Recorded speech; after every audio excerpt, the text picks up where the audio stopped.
The views and opinions expressed in this podcast are those of the individual co-hosts and do not reflect the official policy or position of the Firearms Radio Network and or their employers. Viewer discretion is advised. This is especially true on live shows. Of the non-FUD variety, Competitive shooting will get you killed in the streets. Yeah, don't call me Dr. Solomon. I didn't bring enough mags. Do you have a gun? Does it work? I had the audacity to think that I wouldn't need more than a few makeup shots on some steel. This is the After Action Project, and we're bringing you the student's perspective on firearms training.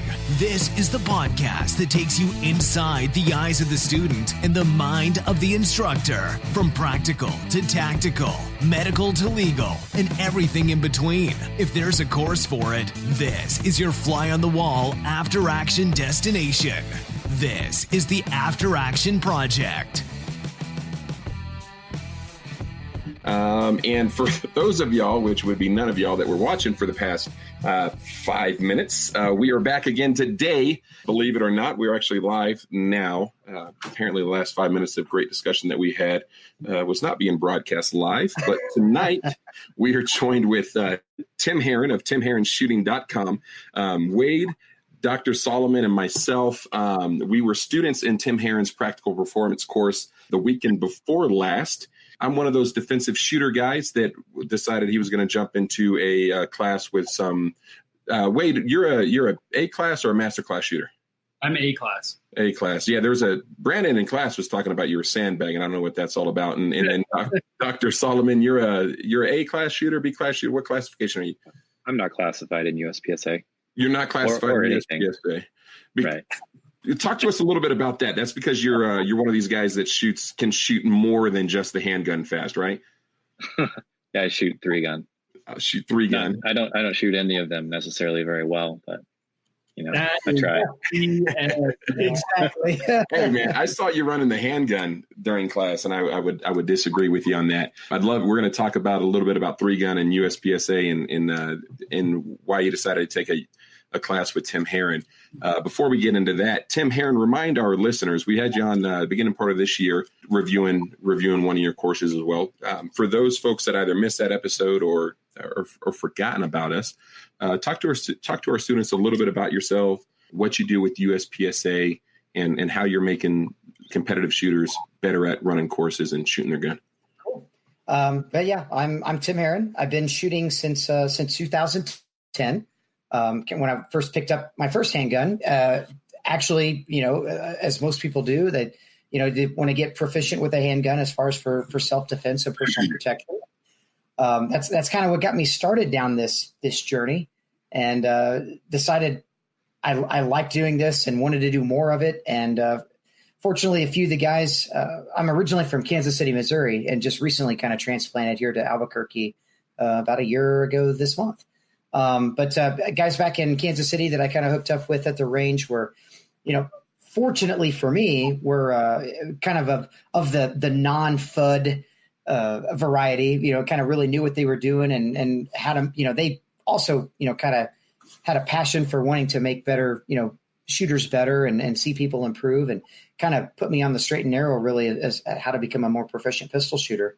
And I kind of fell into competitive pistol shooting with USPSA about June or July of that same year in 2010, and kind of picked it up from there. And there's been no turning back. I mean, it kind of went from a kind of an interest to a hobby to a passion to, now it's not only just still a passion for me, it's also my occupation. So I left my full-time career as a 23-year veteran of automotive mechanics to become a full-time trainer about the beginning of this year.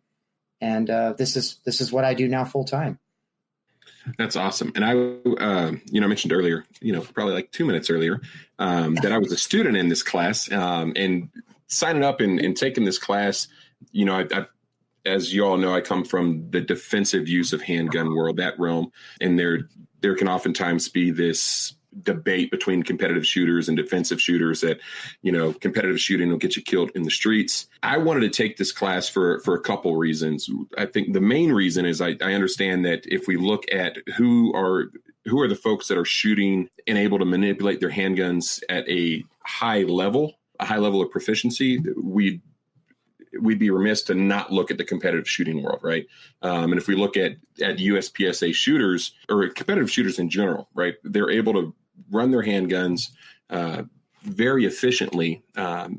So translating that over to defensive shooting world, I wanted to get into class and see what are some things that I could do to run my defensive handgun a little bit better. So I showed up to class with my Glock 48, 4 magazines, 4 10-round mags, because most stages can't be more than 34 rounds. And I had the audacity to think that I wouldn't need more than a few makeup shots on some steel at high pace. I ran a crappy mag pouch because I don't need a mag pouch in real life. You're going to train like you fight, right? And then a Neo mag, which was going to be, in my head, that I would reload from the pocket, the Neo mag first, because I wanted to experience that under some simulated pressure and stress. And I found out that while the Neo mag is great for 80% of what I do and 90% of what I would likely need it for, it's terrible in the context of a competitive shooting.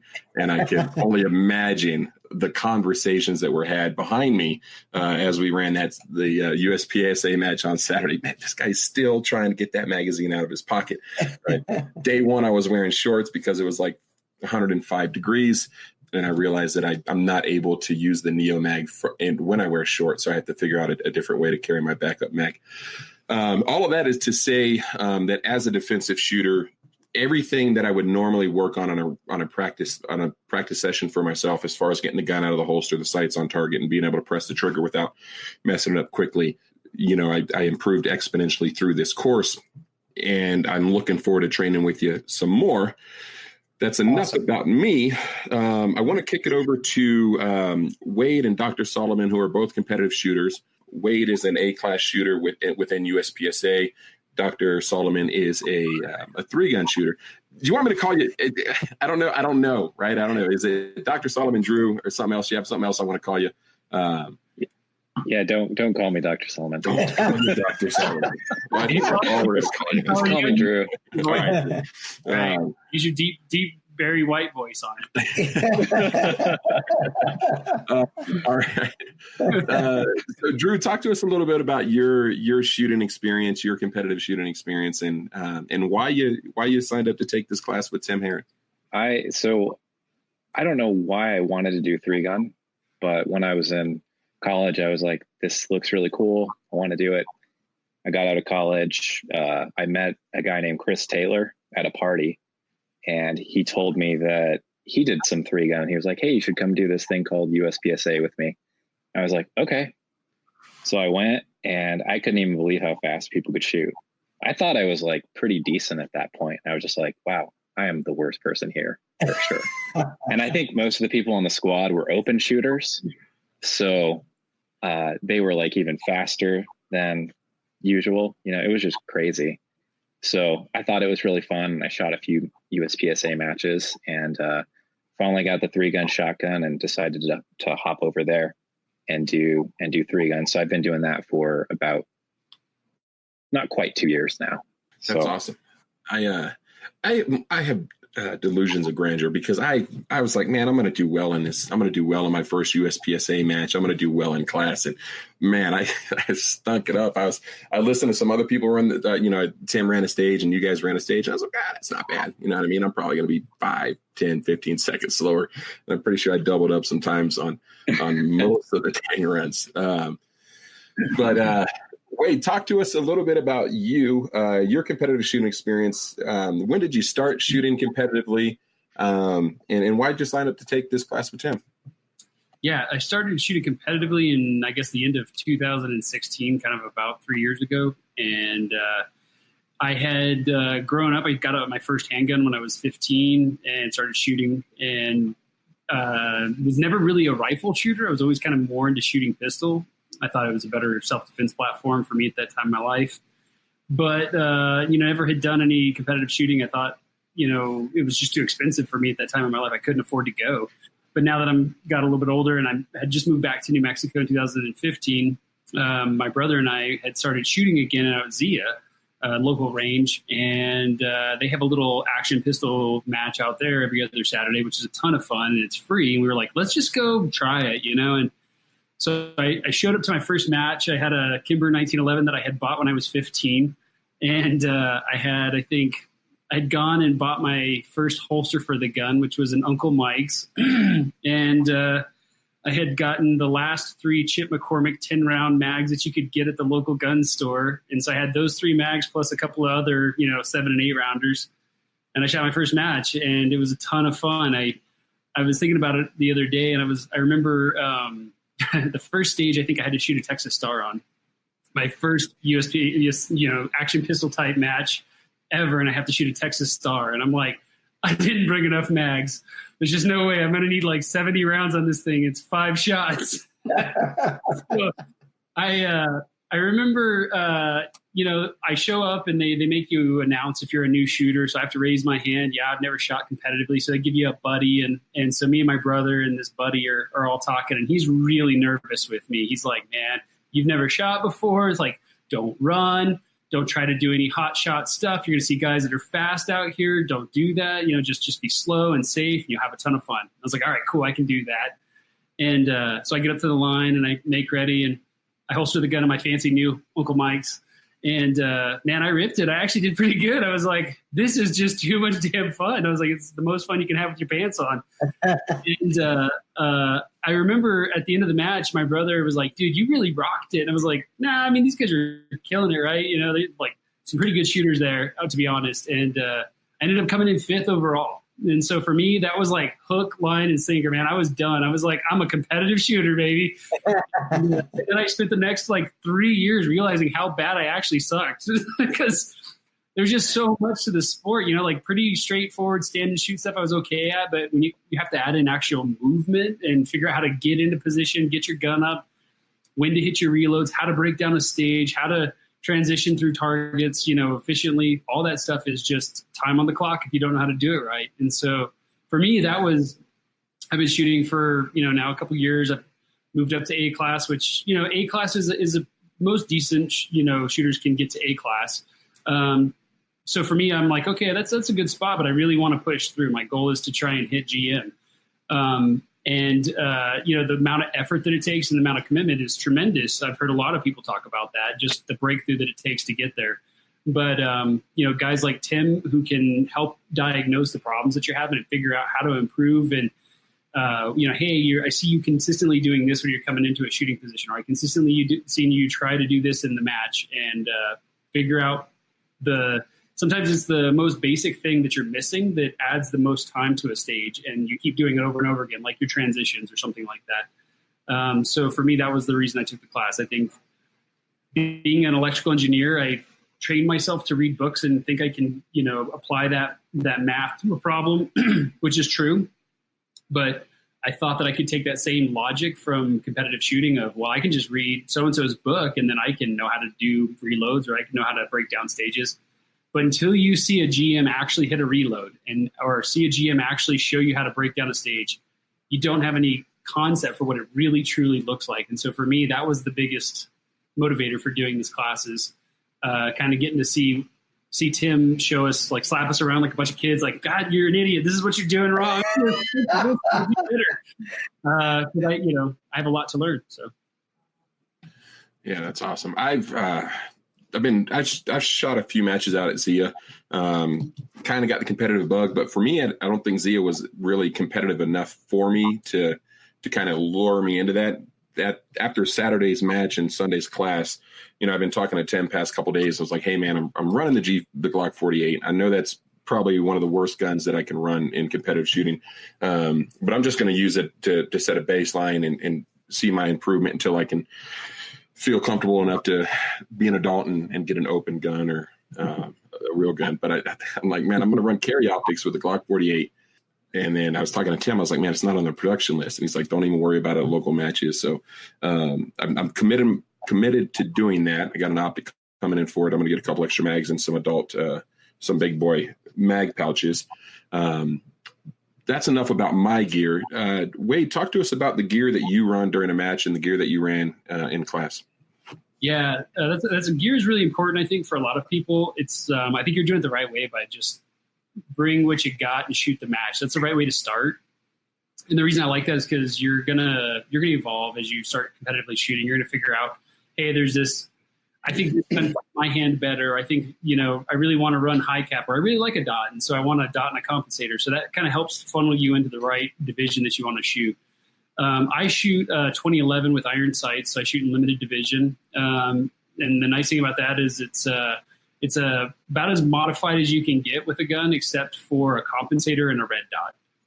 In terms of the belt I run, I've got a double alpha belt. It's just a standard competition style belt. I run double alpha mag pouches. I like those because they allow you to articulate the angle of the magazine so that whenever you're reaching for it, it's always right where you want it. And then I've switched over recently. I used to run a Safariland race holster that I really liked, but I felt like I'd seen too many people drop their guns trying to do a quick start from a position where they were running, and the gun pops out and they get DQ'd for that in a match. So I went to a Kydex and I started running the Red Hill Tactical, which I'm actually really enjoying. It's a nice holster. I've heard good things about Red Hill. So I'm going to run it like I carry. So I'll run appendix, and then I'll get a little bit better, and I'll probably run from an outside the waistband holster, and then graduate up. Wade, what were you running? What do you run during your 3-gun matches as far as your pistol? And then what did you run during class? So, or you mean Drew? Drew. Yeah. Sorry. One of these days I'll be a good podcaster. No worries. The pistol I shoot is a STI Edge 2011 in 9mm. I shoot that in 3-gun. I shoot a Breda B12i semi-auto. It's just a 12 gauge shotgun. And then I shoot a kind of like a Franken rifle AR-15 that has a match barrel, match trigger, nice Vortex scope on it. And that's about it. Bunch of quad loading caddies, and that's it pretty much. I used to shoot a Glock 34, and I did a little bit of production in USPSA. I still really like that gun, and if I do more USPSA, I'll probably shoot production with that gun because it's more like the gun I carry. Nice. Tim, talk to us about the gear that you run, and then what's the minimum require after you do that, after you run us through your gear loadout, what's the minimum equipment that a student needs to show up with for class? Well, I started shooting when I began shooting competition, kind of like Wade. I started with a Kimber Custom 2. It was like a $650, 1911. That, I'd heard good things about 1911s and all that kind of stuff. So I bought that, and I shot that gun all the way through like 2013 when I made master with that pistol. And I'll never sell that gun. It's just got a little bit of sentimental value to me. It's still sitting in the safe right now. But then I kind of graduated onto a SIG 1911, and I actually shot for Sig Sauer as a competitive sponsored shooter with them for a couple of years, and then moved on from those into kind of full house custom 1911s. First with Atlas Gunworks for 2.5 seasons, and now with Nighthawk custom guns. Nighthawks out of Berryville, Arkansas, and built some of the finest, custom 1911s you can put your hands on. But I've kind of primarily always stuck with the 1911 platform. So I'm kind of old and set in my ways. I guess you could call me an old soul. Everybody's what talks about like 1911s. You're not old. You're not 90 to be able to shoot one of those things. But I shoot a 1911 and 45. It's what I shoot with. It's what I teach with. It's what I compete with. I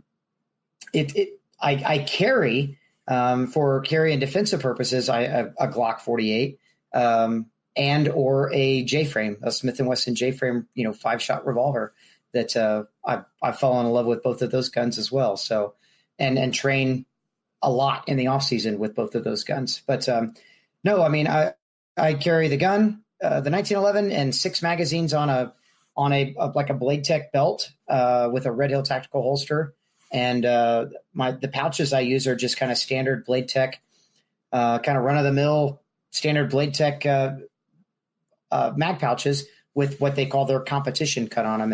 And they're just what I've had for basically since I started shooting competitively, and they work. They don't seem to slow me down. So I'm just, I'm not one of those guys that kind of chases the latest and greatest in gear and stuff like that. It's like once I kind of settle on stuff that I know that works and works for me, it's I want to perfect myself and my technique with that gear as best I can. The main thing with the gear is the gun's got to run, the magazines need to feed, and the mag pouches need to hold them properly, and not too loose, not too tight, and a holster, I want a smooth draw and I want it to retain the gun when I'm moving.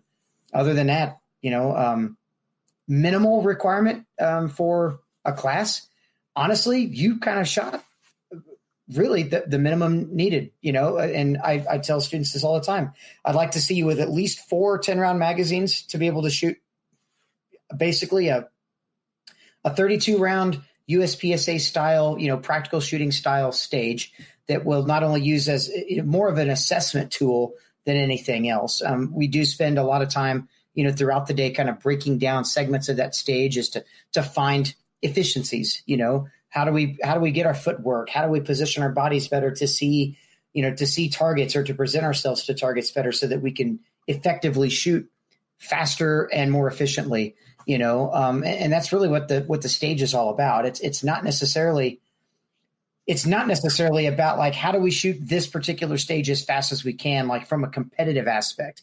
And yes, from a competitive aspect, that is what we do. But even from a defensive aspect, like how do I position myself around walls or barricades? How do I enter through doors? How do I shoot around, oddball positions, hard leans left, hard leans right, kneeling, getting through, like shooting through a port or a window, like how do I have the gun up ready to effectively put hits on a target, whether that be a cardboard USPSA target or whether that could, be then, parlayed into the context of a defensive shooter. Like, how do I put effective hits on a bad person ready to do, inflict damage on me or my loved ones sooner than he can, So I think there's a lot of context that unfortunately kind of you were talking about a little bit before, like disparity between defensive world and competitive world that I really have built this course and curriculum to remove that disparity, so that defensive shooters can see that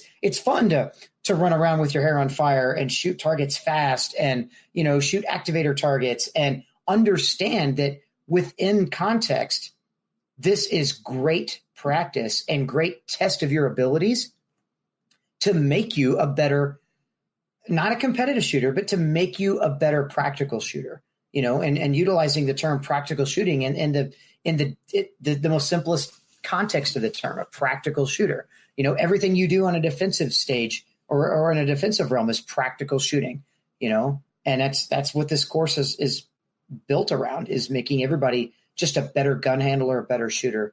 Like I said, you came with basically the required amount of equipment. At no point in time, even as an instructor, watching you as a student, did I feel like Jeremy's undergunned here. Like he's either shooting more gun than he can handle, or he's not shooting enough gun for the context of what he wanted to get or derive out of the class setting. At no point in time did I feel like, man, he's only got 4 magazines. He's going to have to reload more than somebody else. Like when we're shooting some fundamental drills and exercises, nor did I feel like, man, he's outgunned himself, or doesn't have enough equipment to even be able to get himself through a 32 round, course of fire. So, I tell students all the time, the course doesn't require anything more than a gun, a holster, a means of being able to kind of hold, in your experience, 2 to 3 magazines in a pouch and maybe 1 in the pocket, but 4 magazines to be able to complete a 32 round course of fire. Most anybody that purchases a gun generally buys 2 or 3 extra magazines for that gun, even when they just go and spend a day on the range or even go to an indoor, range and shoot in a lane. Even most guns that you purchase brand new come with at least 3 magazines with them. So, I try to build the course curriculum about, from the most basic standpoint, fundamentally, do you have a gun? Does it work? Do you have a means of being able to carry that gun on your person? And do you have a means of holding at least 3 to 4 magazines? If you got that, you've definitely got enough equipment to take the course. That's awesome. One of the things that, for me, I feel like just when we were running the stage, even Saturday for the stage, if I would have had like an extra 2 mags, it would have cleared up a lot of my mental processing capability, because I was running the stage and I was like, I have to hit this steel. If I take a makeup shot on it, there goes everything else. I'm going to have to hit this reload, right? It's going to be a standing reload instead of, like you talked about, where I can absorb that reload on the move. So for me, I wish, actually, I don't wish the next class that I take with you, I'm going to have a couple extra mags, and I'm going to have some 15 round mags in there. One of the things that you hit on was stage running. And I want to get Drew's perspective on the class breakout and talk to us a little bit about what the first part of Sunday looked like for you as a student. So the first part was when we ran the stage, right? Mm-hmm. That you're talking about? Yeah, when we ran the stage. So I think Tim gives us a lot of stuff to think about while we're running the stages. So I can only think of 1, maybe 2 things at a time. And I just had a harder time running it than I think I did the day before, just because I was trying to think of all the stuff. I think that I probably executed certain things better because of what we had talked about. But, overall, I was just like overthinking certain things. Is that what you were asking? Yeah. So we start off with the stage run on day 1, which is the second stage that we ran on Saturday, I think it was. Yeah, something like that. Yeah, second stage that we ran on Saturday. So we got out there. Thankfully, we didn't have to set up that stage. The worst part about this class was breaking down that stage at the end of the class. And the most disappointing part is that I was like, man, I really wish I could run this like this weekend. And when I go out to Z, I really want to run that stage again just to get some more reps on it, because I think the 2 reshoots that I had on it, and then throughout the class, we shot portions of that stage again. But wait, talk to us a little bit about that. Talk to us about how Tim took that stage that we ran on Saturday, and then we set a baseline for ourselves on with that initial stage run, and then again on Sunday morning. Talk to us about Tim's instruction style and how he utilized that course and breaking it down for us as students. Hey guys, I don't know. My connection was a little bad. Who was that question directed towards?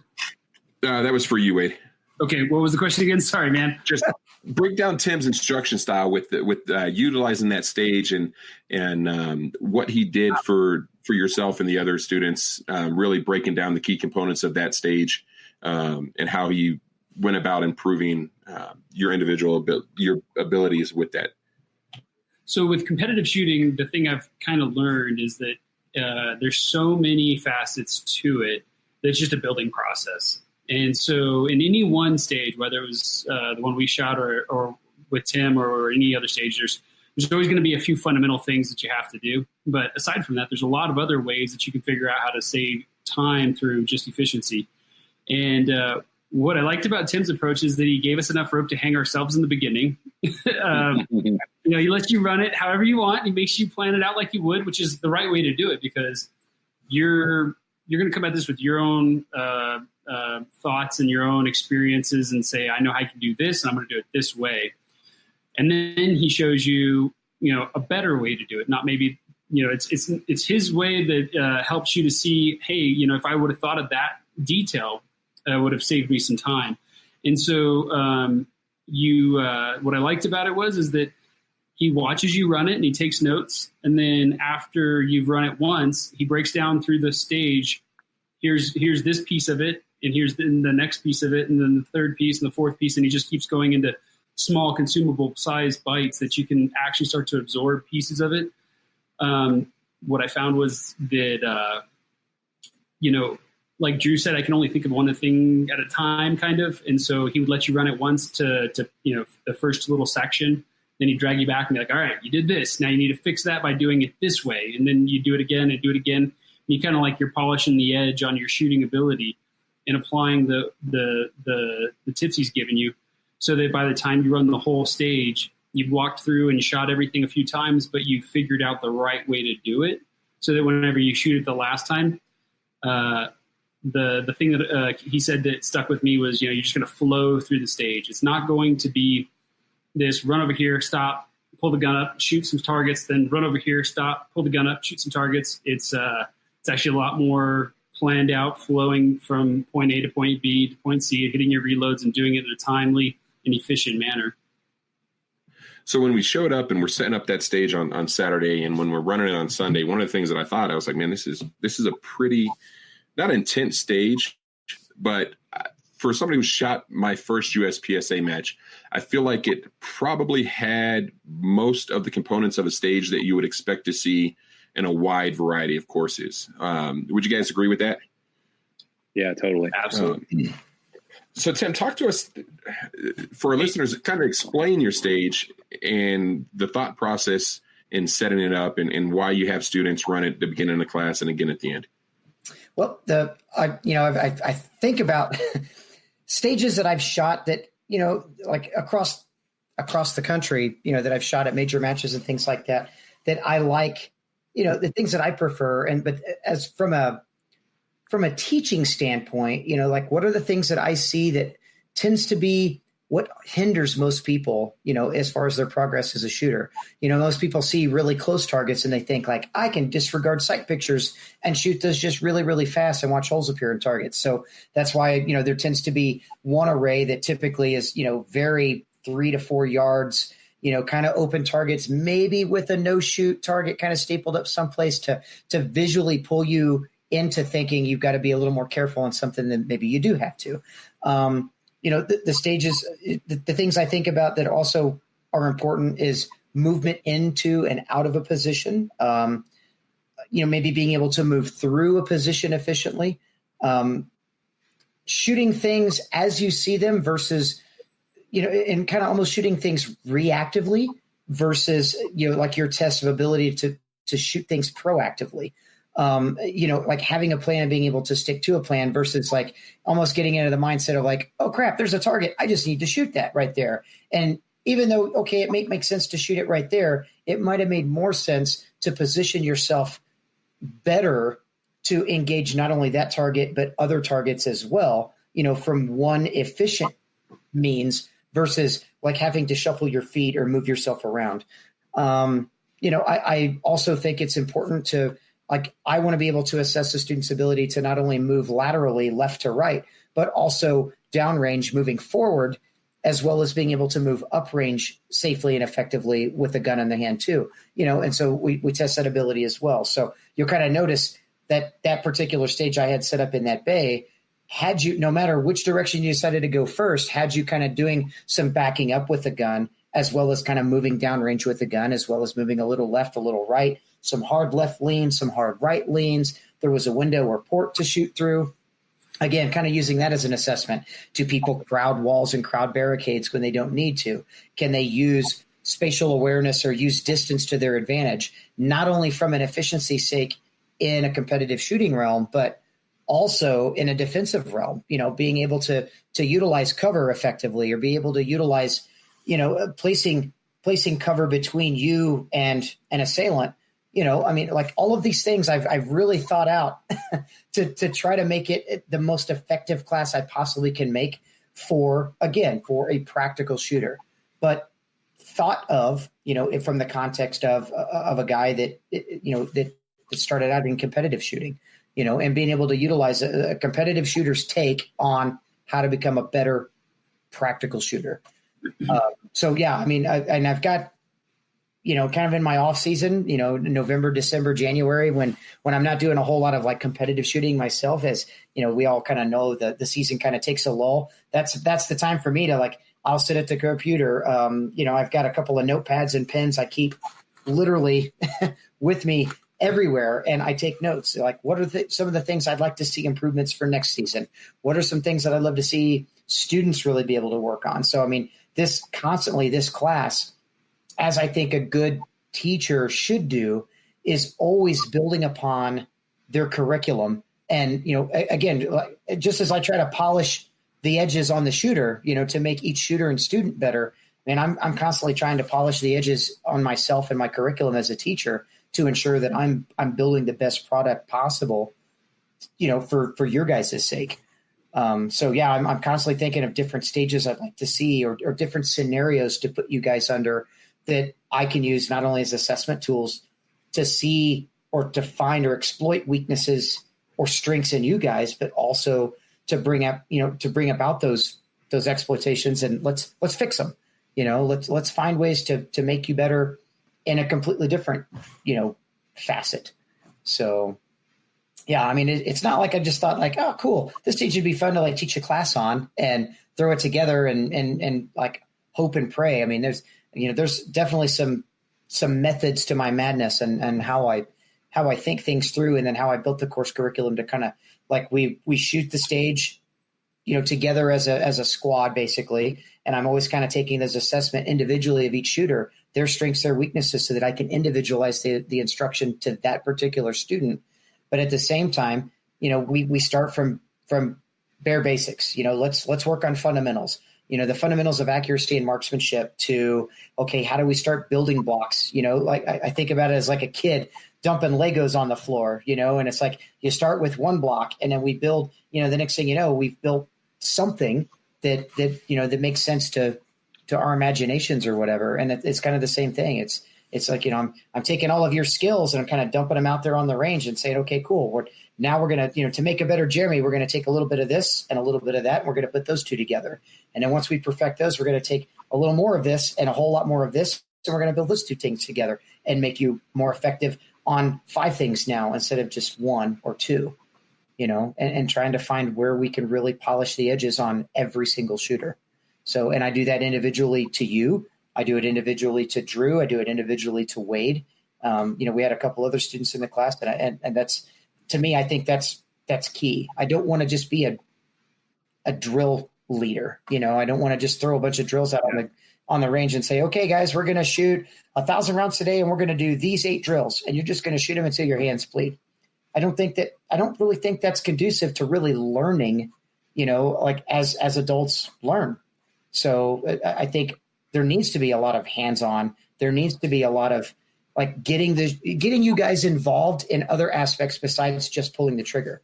Having you guys diagnose each other and like calling in plot drills and things like that. Like having you guys help each other. That it's giving you, an alternative to just trying to diagnose yourself, but like letting you be able to see things third person, in somebody else and say, oh my God, I know what he's talking about now because I see it in that guy, or, oh, I see how he corrected that guy. Now it makes sense how, I can fix it for myself, So I mean, at the end of the class, I don't just want to make you better shooters. I want to make you better, like diagnosticians for yourselves, Yeah, I saw so I've taken classes before where it is a drill. You're being led through some drills. Mm-hmm. And to kind of combat that, I told myself, I have to be able to self-diagnose my shooting inefficiencies. And I thought I was pretty good at that until we went through your shot calling drill, which was something that I've heard about and from some of your former students. And one of the things that I was looking forward to being able to kind of hone in and prove and honestly get that skill that I thought I had, that I obviously didn't. But Wade and Drew, whoever wants to go first, talk to us about that shot calling drill and what it's done for you guys. So I felt like the first time, let me see if okay, sorry. When Tim first taught us the shot calling drill, I was like, I can't do this. I'm not seeing it at all.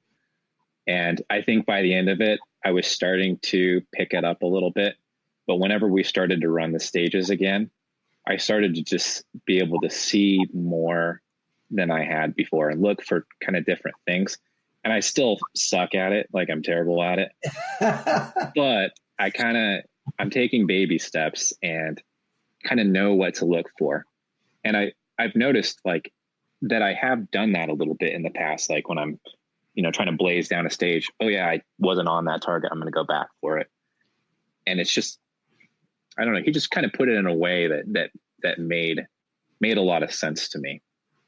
So, and I think that's one of the things that's really great about Tim is I've taught a lot of classes professionally and in church, and I've taken a lot of classes from teachers, good and bad.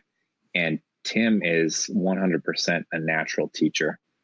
He teaches things very clearly. He breaks them down in a way that I think is pretty easy to understand. And he just picks up on little things that make a huge difference in your shooting. So that was one of the things that I really liked about Tim's teaching style. It just works for me. I can only think of one or two things at a time, and he knows that. So he's got it. That's awesome. Wade, what about you? What were your thoughts on the shot calling drill? So yeah, the shot calling drill is actually a really amazing drill to work on. And I had never done it before. So it was my first time. I've heard a lot of people talk about calling shots, and I've, been shooting enough now to where I can start to kind of get a sense of whenever I have a good shot or a bad shot. And, when it's just on the edge or when it's actually off paper or hit a no shoot or something like that. But, so I've always kind of had to do that self-diagnosing real time when I'm shooting or in my practice, but I've never had it done in slow fire where you know exactly what the sights look like. When you break the shot, you put your head down and have to think about it and say, okay, that was here based on where I saw the sights. I've never done it that way, and it makes the most sense, I think. To Drew's point, not trying to suck up to Tim or anything, but he is a natural instructor. I'd say the thing he does really well, like there's a lot of people out there that can do stuff. They're phenomenal athletes. They don't really even know why they can do what they do. But Tim has figured out how to do the things that he does, and through his own self-taught and through the classes he's taken, he's figured out how to provide an instruction to other people that allows you to do the same thing. So, yeah, it's to me that's what makes him such an awesome instructor is his ability to figure out not only how to tell you what you're doing wrong, but how to communicate it effectively so that you can learn from it and grow from it. Yeah, I would agree. That's I heard that coming into this class, and that's one of the reasons that. So I'm an instructor. Deal primarily with defense. Well, completely with defensive shooting, and I feel like at times I have used the excuse. Well, it's good enough, right? Like defensive accuracy. It's good enough. I feel like I've used that as a crutch in my own shooting abilities. So one of the instructors, I've committed to training more, but one of the requirement for that is I am only going to train with instructors that I know take that high level approach with their students, and that they have a proven track record where they're able to. Tim had an unclassified guy running a Glock 48 in class. He had an A-class shooter, a B-class shooter.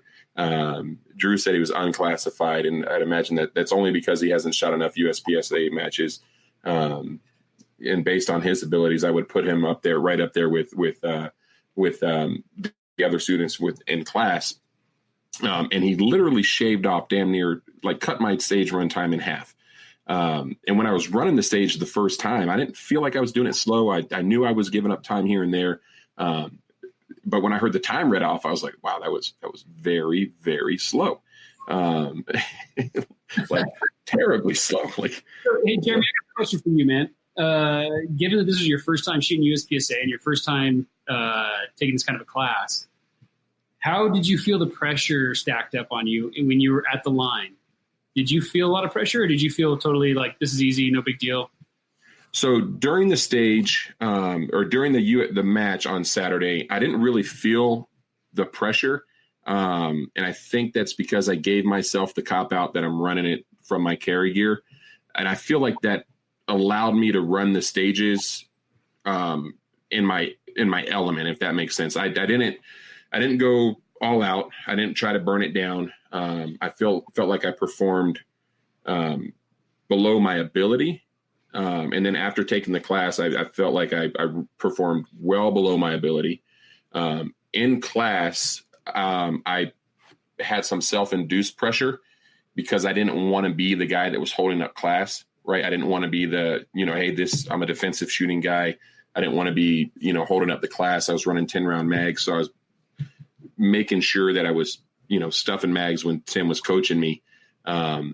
And then when we shot some of the drills side by side, I felt the pressure. I felt myself trying to keep up with you, with you guys. And I had a conversation with Brandon. I was like, I just got to get out of my own head.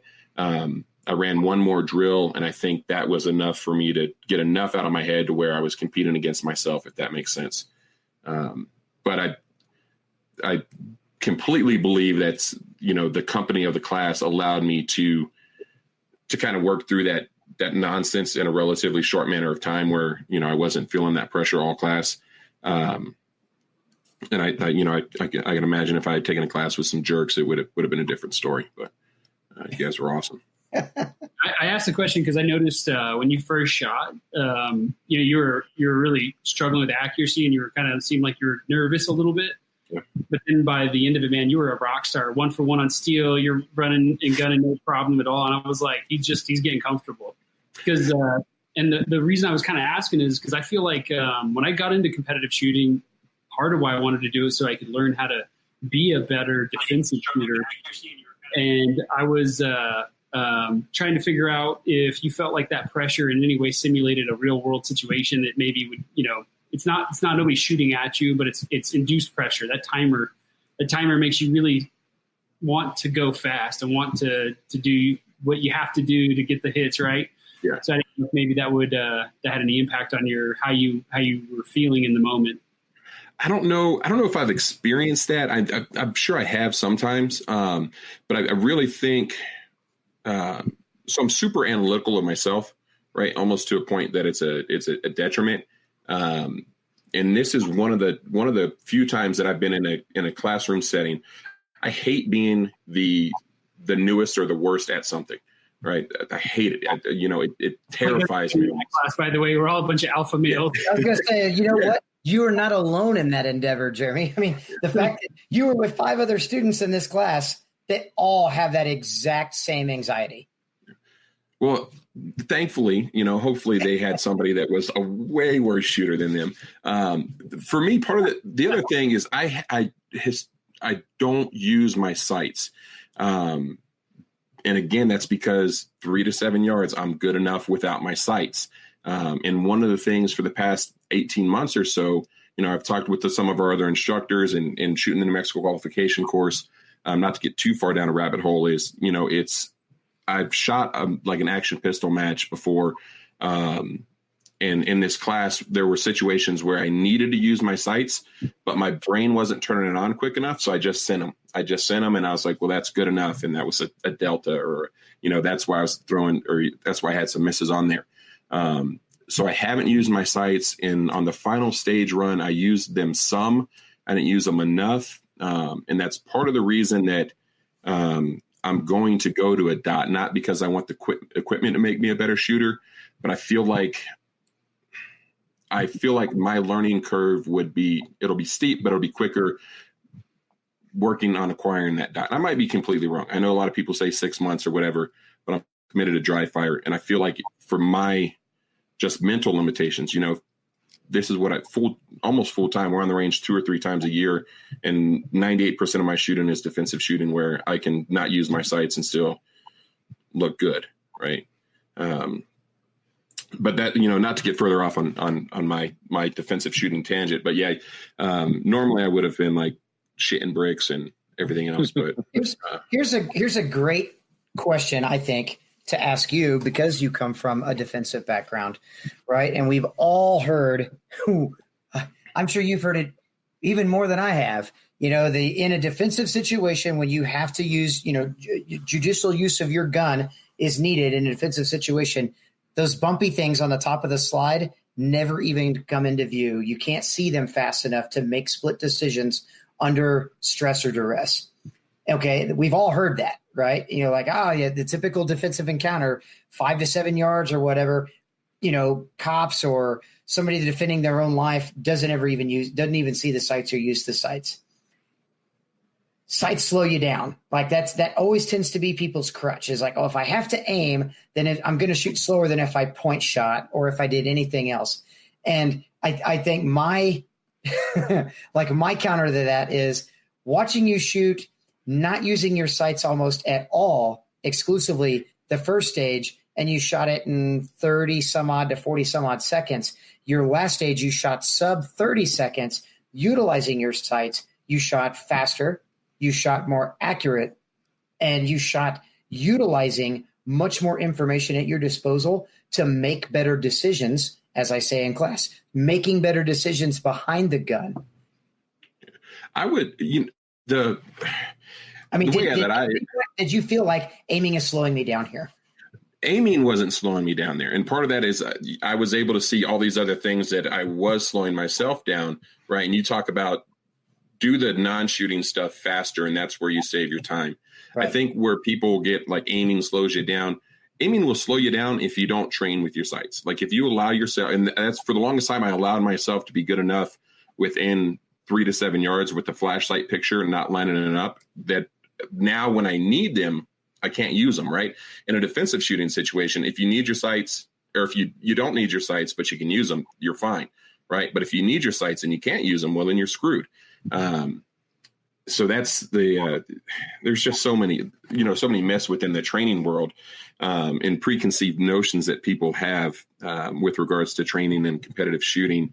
And on kind of in that vein, I'd like to get, Wade, let's start with you on this one. What was an obstacle that you wanted to overcome or come away from class with a better understanding on how to train and practice to overcome? What would you say one of your obstacles in the way of going from an A class to Grandmaster?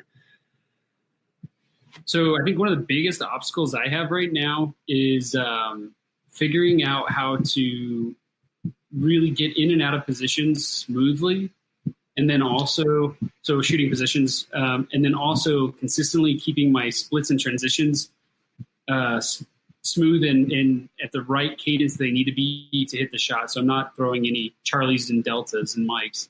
So I still think fundamentally just hitting my targets. There's, when I run into a position and I got some steel right there, I'm like, just throw some lead at it. It'll be fine. And it never works out. So figuring out how to pace myself a little bit on those and get the hits, see the minimum target that I need to see to get the hits. That's something that Tim said that really stuck with me. How do you see the minimum amount of the target that you need to see to get the hit? And that's what we're talking about when we're talking about shooting fast with your sights.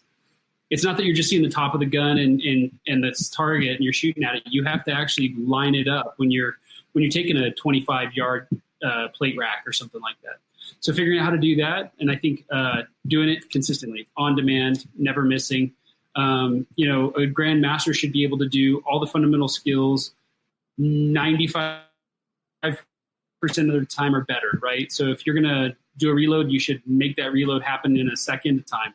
If you're going to do a draw, it should be a 1 second draw 95% of the time. And so those are the things that are just kind of honing those little features within shooting that I've got to get hammered down, those fundamental skills. Those are the things I think that are not me. I can do it some of the time, about 80%, right? Which is where I'm at in my classification right now. So figuring out how to push through so I can do it 95 to 100% of the time. Nice. And Drew, what are some skills that you wanted to take away from the class that you were looking forward to improve your 3-gun shooting performance? So one of the things is pretty much the same as what Wade said, getting into positions ready to shoot and leaving the position quickly. I waste a lot of time just like setting up to make the shot. And Tim really kind of focused on that with that exercise we did kind of around the barrel, moving quickly, hitting the shot on the move and then running to that popper as fast as we could and setting up for a nice shot. He worked with me a lot on that and also gave me a couple drills that I can do in practice to get better at that. So that was super helpful. Another thing that that I do a lot in 3-gun is like I try to take a really conservative, safe stage plan and I get a nice conservative, safe placement in the match because of that. And so one thing that he said when we were doing that drill where you had to hit the popper, the thing on the side, and then the swinger at the very end, he said, if you believe you can do it and think positively, you'll be able to do it. And I was like, all right, I'm going to try it. Just went for it, got it the first time. I didn't think I could do it, but yeah, you smoked that, by the way. I was blown away by how smooth that was. That was awesome. I've been trying to do it the whole day, and you just walked up there and just did it. I was like, So I think that maybe I'm ready to start being a little bit more aggressive on stages in some ways, at least in the stage plan. And then also, so I think he taught me when I need to be aggressive and when I can be, and then when I need to back off a little bit as well. Because when I go crazy, I go ham, and then I can't stop, and then I don't hit anything. So to add to Drew's comment there that he just made is when we were doing like that specific drill where it was like popper, paper, and then the drop turner. Something that I didn't ever really consider was flowing with your plan and don't stop. If something happens, like you go popper, Mike, then hit the paper, and then hit the swinger, then come back to that popper. That's still faster than going, wait, I missed that popper. I got to go back. No, my stage plan's all messed up. So trying to figure out how to turn that on and off. But that's the stuff that I think, I just never, I don't know why it should have been obvious, right? But I didn't till he like smacked me in the side of the head and was like, stop doing that. I was like, oh yeah, okay, that makes sense now. I agree 100%. And we saw Tim do that the day before in the match. Like, I don't know, there was an array, he kept going and then he went back, and I thought that was super cool. Yeah. I don't do that either. That would have, if I could have, had that locked in for the last match we shot, the New Mexico sectionals, that would have saved me a procedural that I got in one of the stages. It was a balance beam stage. I went popper, paper, and I got an edge hit on the popper so it didn't fall. So I ran my stage. I kept doing it like I was going to, but I hadn't thought through like the what if it doesn't actually fall problem. So whenever I did my stage plan, so when I came back, I just ran back to the box that we started in and took a shot at it and knocked it over. But when I was leaving that box, I looked down and my foot was out of the bounds. So I was like, oh man, I got a 10-point procedural for shooting out of the bounds, figuring out, that's something that's hard to do. Figuring out how to stick to your stage plan, and then having the ability to, in the moment when something goes wrong, stick to your stage plan, but recall a way to clean it up without adding a bunch of time. Yeah.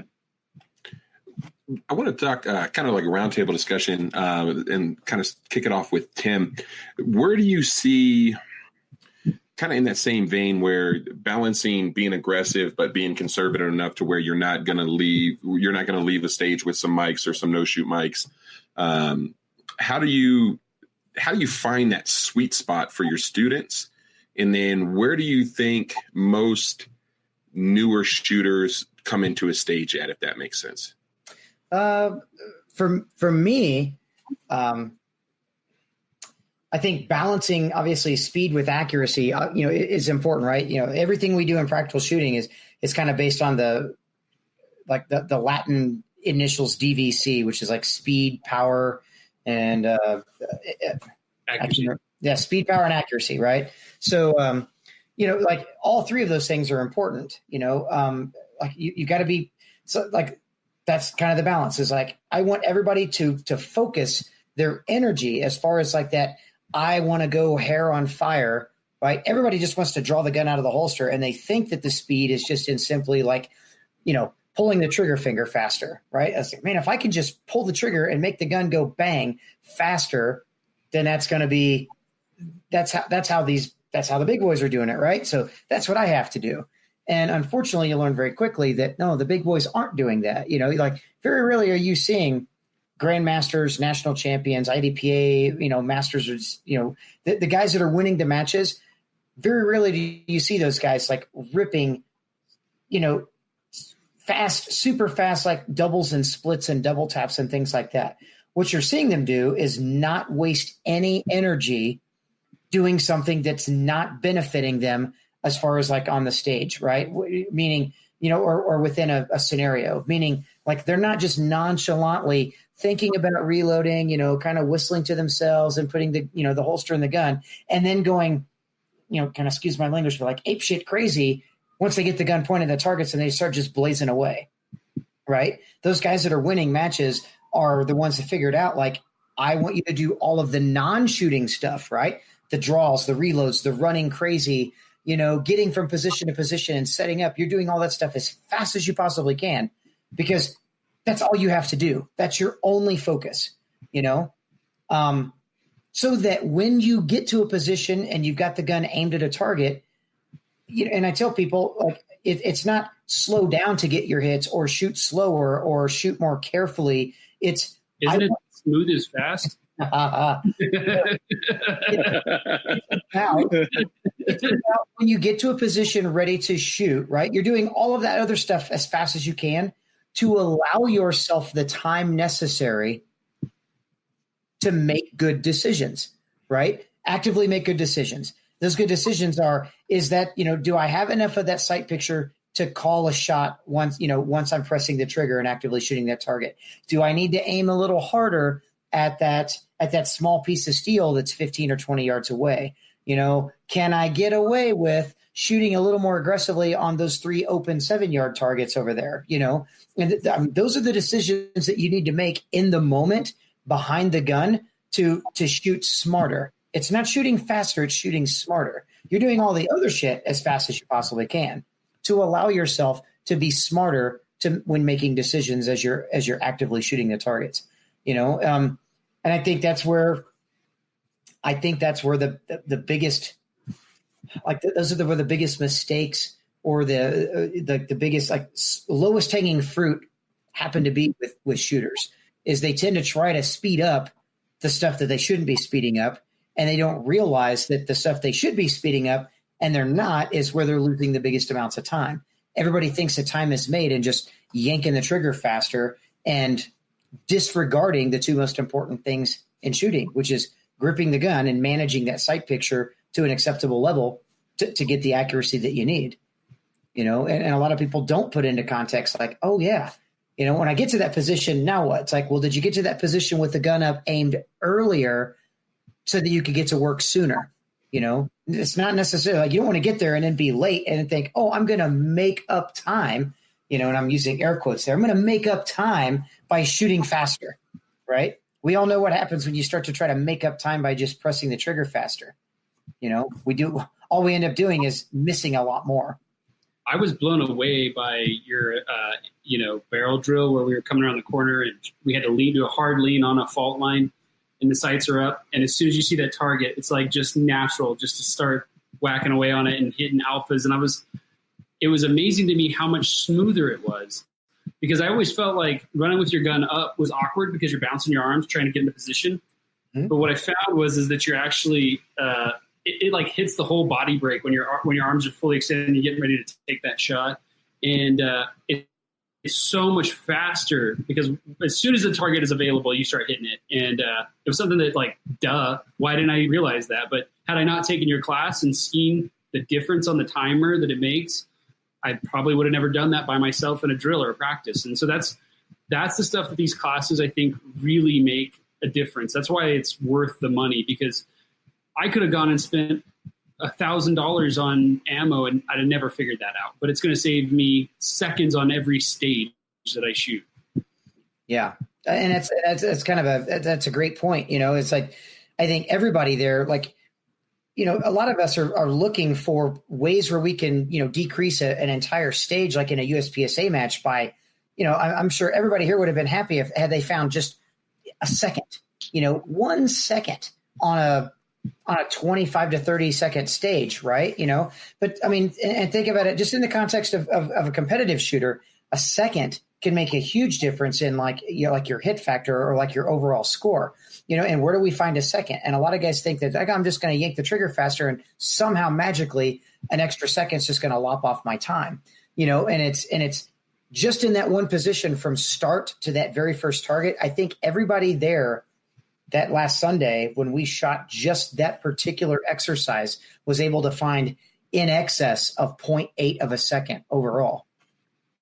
Just literally moving about 4 yards to 5 yards, setting up into a position sooner so that you could get to work sooner. Not necessarily nobody was shooting the target faster than they could see, but because they were prepared to shoot the target earlier, they saw huge gains in just their time, just on that one position. And you think about just a 0.6 to 0.8 to a second right there. And then think about how many times did you stop and start or enter other positions within that stage, where now 1 second has turned into 2 seconds, has turned into 3 seconds, has turned into 4 or 5 seconds by the end of a stage that size, And then thinking about it, like for Jeremy, and then trying to put it in the context of what does a second save me in a defensive situation? If I've got the gun aimed earlier, I can do the work sooner. What is a second worth? And that's why I had Jeremy shoot, I want you to shoot 6 rounds as fast as you can just into the berm, and I just had him shoot 6. Where does 0.6 or 0.8 of a savings do? It reduced the amount of return fire, or reduce the amount of time that effectively that somebody's shooting at you or inflicting or trying to inflict damage on you. It reduced 4 shots out of the equation. And thinking about that from a gunfighting or a self-defense situation, do I want to give the bad guy 4 shots at me before I can get my gun out to them? Hell no, And at the same time, it's and thinking about that back into a competitive aspect, Wade, do you want to spot me 0.8 on a stage just because out of the goodness of your heart, And that's basically competition. Right. That's basically what you're doing. When you're leaving that kind of time on the ground, you're spotting me that time because I found that time, So and that's in the context of the class, that's what I wanted to teach you guys is, stop spotting your opponent time that you should be taking advantage of. For me, it was 20 seconds, but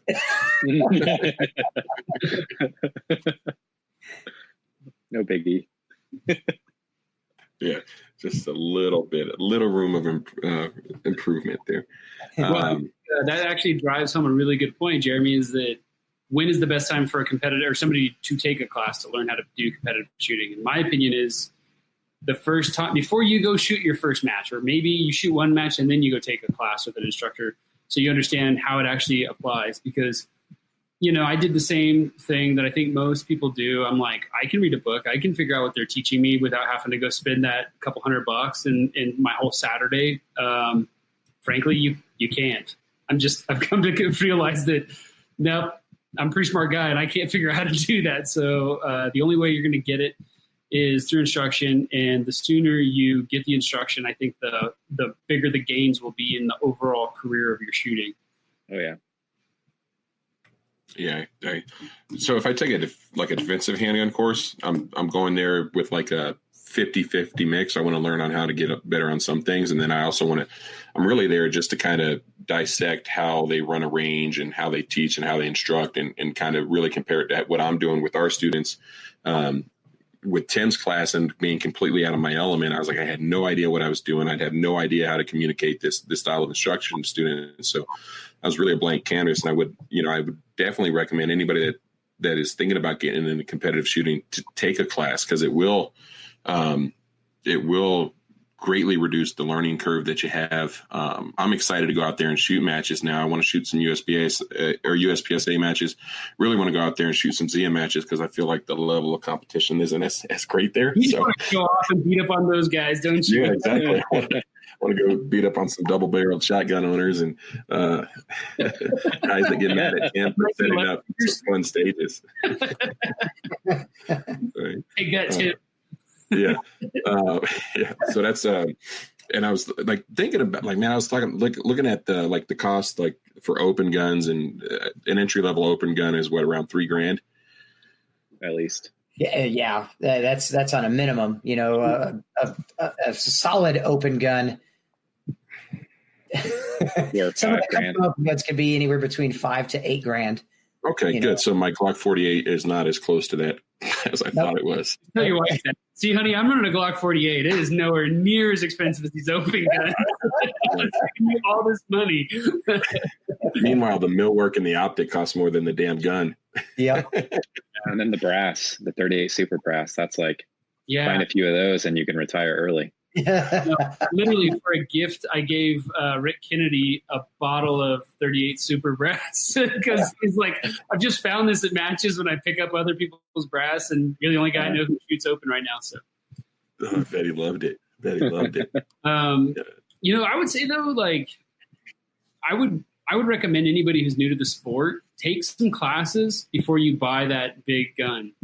Run your Glock 19, your 17, or your M&P, whatever it is you got, because you will get way more improvement out of class instruction and understanding how to break down the match and how to shoot the stage and how to handle that firearm than you will if you are going to go buy that $7,000 open gun with, you know, $1,000 worth of mags. Sure. And it really, I mean, it helps show you the limitations of what you're currently running. So for me, with the Glock 48, I was like, just looking at the splits that I was able to put up, like the accurate splits I was able to put up against, you know, the accurate splits that you guys were putting up. I was like, I'm not going to gain it with my current equipment. So stop trying to gain it there. And then, you know, now I'm looking at tungsten guide rods and all this other thing. You got the bug, man. You got the I know. And then you guys were having a conversation about, you know, springing your 1911s and, you know, what pound springs you're running them in. And I'm like, man, do they make 13-pound Glock 48 springs? And I'll tell you, I started down that path. I bought an M&P core. That was my first, you know, competition gun. Because I was like, dude, this is what Jerry Michalik runs. It's bad to the bone. And it did everything you could do to that gun. And it still was not a good gun.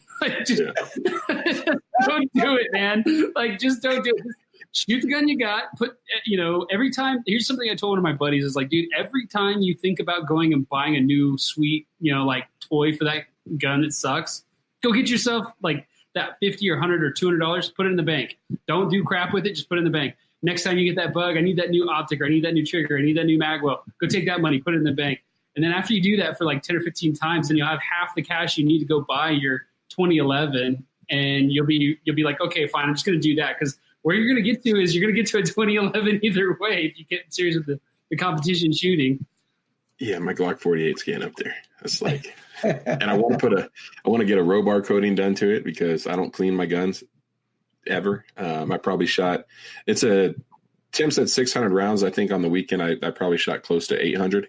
And I think, I don't know what, do you guys know how many rounds y'all shot during class? You know, I didn't. Maybe. How many? I think 500 or 600. I didn't even count. I'm really bad. I reload, and I don't like have those sweet little boxes that you put hundreds in or whatever, so you know how much you shot. I dump them in a old Cascade dishwasher bucket, little Cascade pods. It's in my range bag, just nice, and I get about, I don't know, 700, 800 rounds in it or whatever. So it's like half full. That's about what I shot. I don't know. Nice. Yeah, I showed up on Saturday with 600 rounds, and then I had to go buy. I went and bought another 350. Probably because I had a couple big makeup stages during the Saturday run. But I haven't cleaned the gun. I don't plan on cleaning it.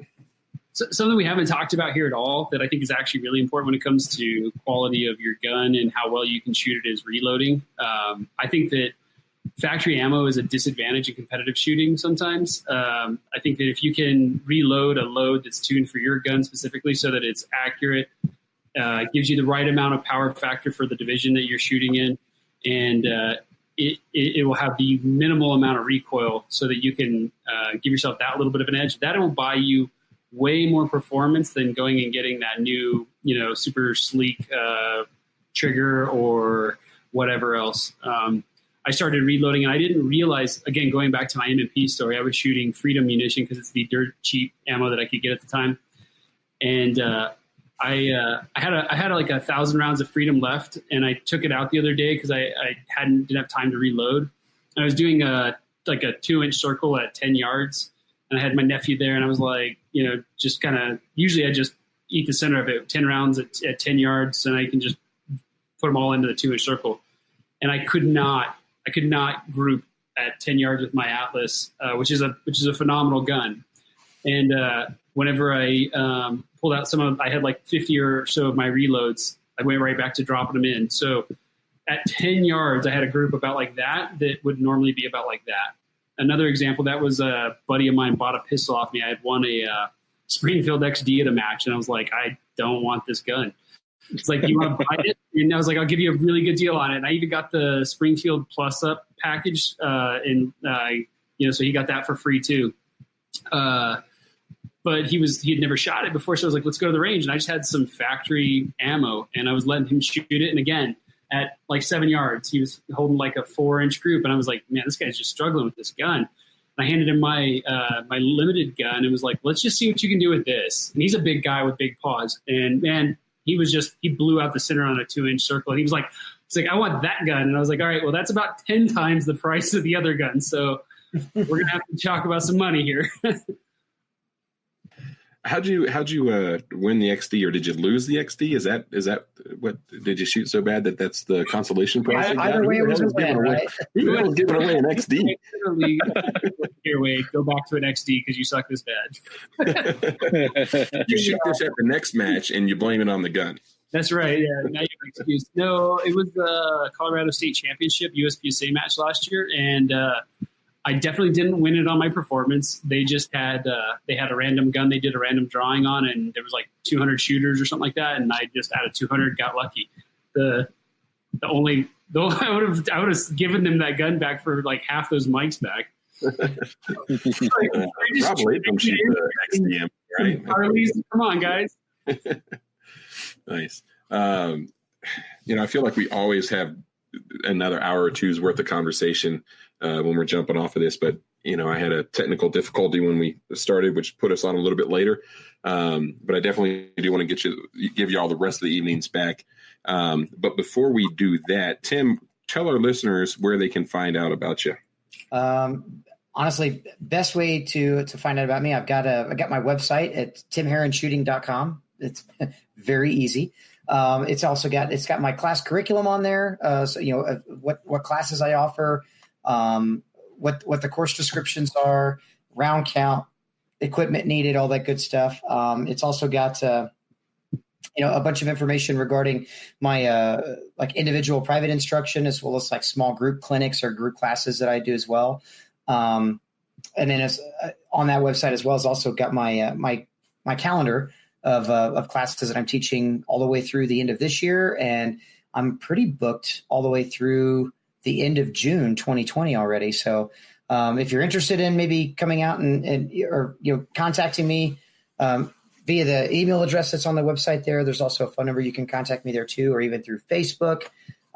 Reach out to me. If you're interested in setting up a class, let's set something up. Like I said, I've still got like 6 months into next year that we can set a class up. It takes about a minimum of, I'd like to see a minimum of 8 students for a 2-day class. We can work within the confines of 6 students for a 1-day class. If something like that, like maybe you're from a small area or only have interest maybe from 6 or 7 guys or gals to take a class with, I'll come out for that as well. But we can, as long as we got a range and, a core group of 8 to 10 students for a 2-day class that are hungry and want to learn and eager, then we can make a class happen. So. And on that class, I don't think there's a class out there where you will receive the amount of one-on-one instruction that Tim provides in his course. And that's a huge reason why he limits the number of students that are in that class. So don't, if you're thinking about hosting a class, but you don't think you can get to the eight student minimum, but you have you and 5 buddies that, want to come out and take it. It's well worth it. And then for any of the listeners out there that would love to train with Tim, but aren't local to him here in the great state of Albuquerque, or the great state of New Mexico, I'm going to get some Albuquerque education jokes, right? He does online training that in one-on-one sessions with you via Skype. So can give that a consideration. You won't be disappointed in that.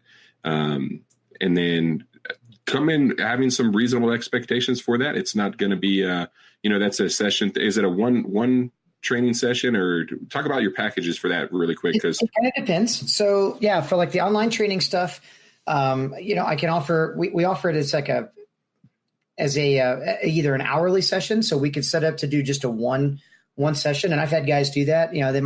Maybe they're just having some issues with, in their dry fire, or maybe some inefficiencies they see in their draw. Maybe they want to refine their reload technique or something like that. If you've got a computer with a webcam and a means of like either Skype or FaceTime or something like that, then we can schedule an hour's worth of time and talk it out.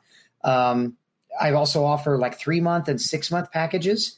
Those 3-month or 6-month packages are like actual full training plans. They're not necessarily plans in the realm that like you pay $170 or $300 or $350 or whatever for a 6-month plan.